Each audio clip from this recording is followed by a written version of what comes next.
రాకాలోకంకి స్వాగతం. ఈ కంటెంట్ మీకు నచ్చినట్టయితే లైక్ చేయండి, మీ బంధుమిత్రులకి షేర్ చేయండి. ఇప్పటివరకు సబ్స్క్రైబ్ చేసుకోకపోతే సబ్స్క్రైబ్ బటన్ని నొక్కండి, అదేవిధంగా బెల్ ఐకాన్ని కూడా నొక్కండి. మిత్రులారా, ఇది యుద్ధాల యుగం కాదు అని ప్రధానమంత్రి నరేంద్ర మోదీ అంటున్నారు, కానీ చాలా దేశాల మధ్య యుద్ధం జరుగుతోంది.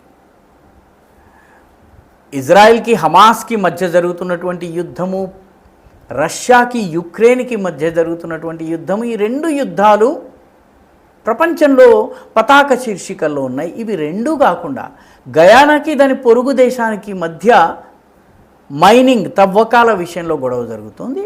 యుద్ధ వాతావరణం ఉంది. పెద్దగా వార్తలు మనకి రావు, కానీ పెద్ద యుద్ధ వాతావరణం ఉంది. అదేవిధంగా ఆర్మీనియా అజర్బైజాన్ల మధ్య యుద్ధ వాతావరణం ఉంది. టర్కీకి ఆర్మీనియాకి మధ్య కూడా ఘర్షణ వాతావరణం ఉంది. టర్కీకి గ్రీస్కి మధ్య యుద్ధ వాతావరణం ఉంది.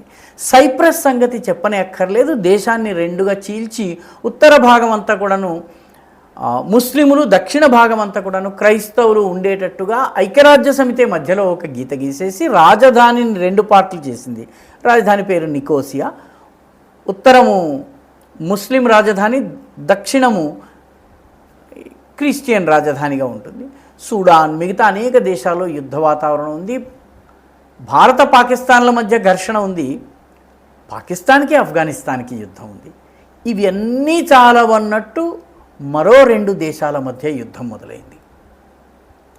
మరో రెండు దేశాల మధ్య వాతావరణం ఘర్షణాత్మకంగా తయారైంది. సైన్యాల్ని మోహరించారు. ఇరు దేశాల ప్రధానమంత్రులు జాతిని ఉద్దేశించి ప్రసంగిస్తున్నారు.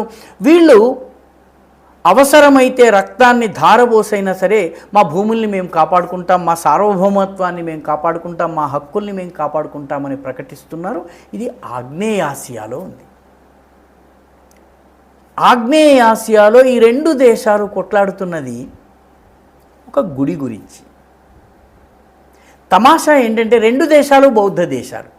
రెండు దేశాల్లోనూ బౌద్ధ మతాన్ని పాటిస్తారు. బౌద్ధ సన్యాసులు గనక ప్రసాదము స్వీకరించకపోతే, మనం ఇచ్చిన ప్రసాదం తీసుకోకపోతే ఏ కారణం చేతనైనా రాజకీయ నాయకుడి రాజకీయ భవిష్యత్తు ఉండదు. అంత ప్రభావం బౌద్ధం ఉంటుంది. బౌద్ధం ప్రాక్టీసింగ్ రిలీజన్. కానీ ఈ రెండు దేశాలు ఒక హిందూ మందిరం కోసం కొట్లాడుతున్నాయి. 900 సంవత్సరాల పురాతన హిందూ మందిరం. అందులో ఒక శివలింగం ఉంది. ఆ శివుడికి పూజలు జరుగుతాయి. ఆ శివలింగం ఉన్నటువంటి మందిరం మాదంటే రెండు దేశాలు యుద్ధానికి దిగుతున్నాయి. ఆ రెండు దేశాలు ఒకటి కంబోడియా, ఒకటి థాయిలాండ్. థాయిలాండ్ బౌద్ధ దేశం, కంబోడియా కూడా బౌద్ధ దేశం. ఇక్కడ ఈ రెండు దేశాల సరిహద్దు ప్రాంతంలో కంబోడియా వైపు ఒక పర్వతమాలిక ఉంటుంది. దాని పేరు డాంగ్రెక్ పర్వతమాల.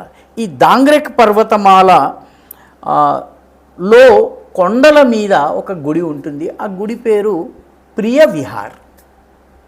దాని పేరు వినగానే దాని హైందవ ప్రభావము, భారతీయ సంస్కృతి ప్రభావం చాలా స్పష్టంగా అర్థమవుతుంది. ఇంగ్లీష్ స్పెల్లింగ్ వేరుగా రాస్తారు, కానీ చదివితే వచ్చేటటువంటి పదము ప్రియ విహార్. ఈ ప్రియ విహార్లో ప్రస్తుతము ప్రీతికి బదులు యుద్ధం జరుగుతోంది. ఈ ప్రియ విహార్ ఈ డాంగ్రెక్ మౌంటైన్స్ నుంచి అలా దిగితే థాయిలాండ్లో ఉన్నటువంటి ఖోరాట్ అనేటటువంటి పీఠభూమి ఉంటుంది. థాయిలాండ్ ఈ ప్రియ విహార్ మాది అంటుంది. కంబోడియా ప్రియ విహార్ మాది అంటుంది. ఈ రెండిటి మధ్య ఘర్షణ జరుగుతోంది. ఈ రోజు నుంచి కాదు, 2011లో చాలా తీవ్రమైనటువంటి యుద్ధం జరిగింది. ఒక 28-30 మంది చనిపోయారు. ఆ తర్వాత కంబోడియా ఇంటర్నేషనల్ కోర్ట్ ఆఫ్ జస్టిస్లో కేసు వేసింది, గెలిచింది. గెలిచిన తరువాత కూడా థాయిలాండ్ మాట వినడం లేదు, యుద్ధానికి దిగుతోంది. ప్రస్తుతము తాజాగా కాల్పులు జరిగినాయి 28 మే నాడు. ఈ కాల్పుల్లో కంబోడియాకి చెందినటువంటి సైనికుడు మరణించాడు. ఆ తరువాత యుద్ధ వాతావరణం నెలకొంటే కంబోడియా ప్రధానమంత్రి జాతిని ఉద్దేశించి ప్రసంగించారు. థాయిలాండ్లో కూడాను సైన్యాన్ని మోహరించారు, పూర్తిగా సిద్ధమవుతున్నారు. ఈ ప్రియ విహార్ చాలా ఆసక్తికరమైనటువంటి మందిరం. దాని నిర్మాణ శైలి చూస్తే ఖమేర్ నిర్మాణ శైలి. ఖమేర్ అంటే కంబోడియన్ ప్రజలు తమను తాము ఖమేర్ ప్రజలు అంటారు. KHMER ఖమేర్.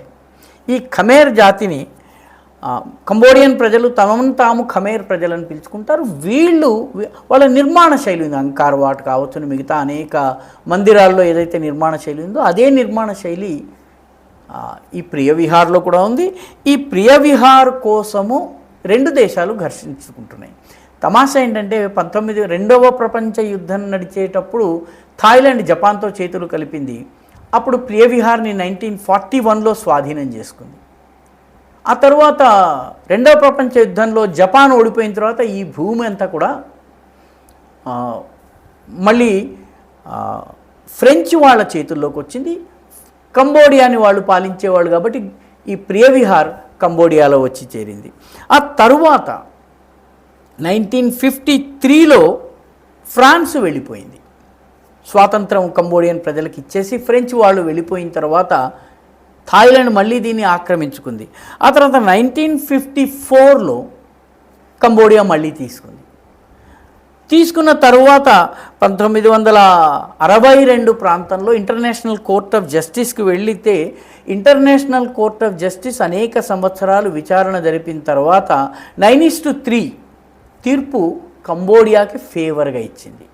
కంబోడియాకి ఫేవర్గా ఇచ్చిన తరువాత కూడా ప్రియ విహార్ కోసము థాయిలాండ్ తన ప్రయత్నాల్ని మానలేదు. 2011లో పెద్ద యుద్ధం జరిగింది. ఇప్పుడు కూడా మళ్ళీ ఘర్షణ వాతావరణం ఉంది.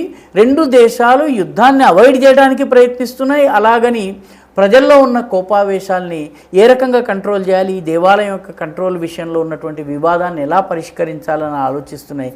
తమాషా ఏంటంటే రెండు బౌద్ధ దేశాలు ఒక హిందూ మందిరం కోసం కొట్టుకోవడం, ఈ హిందూ మందిరం కోసము అవసరమైతే రక్తాన్ని ధారపోసేందుకు సిద్ధం కావడం. ప్రధాన కారణం ఏంటంటే ఇది యునెస్కో హెరిటేజ్ సైట్గా గుర్తింపబడింది. టూరిజం బాగా జరుగుతుంది. టూరిజం థాయిలాండ్ సైడ్ నుంచి వస్తారు, కంబోడియా సైడ్ నుంచి వస్తారు. టూరిజం ఆదాయాన్ని పొందడం కోసం ఈ రెండు దేశాలు కొట్లాడుకుంటున్నాయి ఈ తాజాగా. కానీ మొదటి నుంచి కూడాను ఈ ప్రియ విహార్ కోసం ఘర్షణ జరుగుతోంది. ఇప్పుడు ఈ మందిరం కోసం జరుగుతున్నటువంటి ఘర్షణ ఫుల్ స్కేల్ వార్గా మారుతుందా అన్నటువంటి భయాందోళనలు ఆగ్నేయ ఆసియాలో ఉన్నాయి. ఈ వీడియో మీకు నచ్చినట్టయితే లైక్ చేయండి, షేర్ చేయండి, ఈ ఛానల్కు సబ్స్క్రైబ్ చేయండి. మీ అభిప్రాయాన్ని కమెంట్ల రూపంలో తప్పనిసరిగా పంపించండి.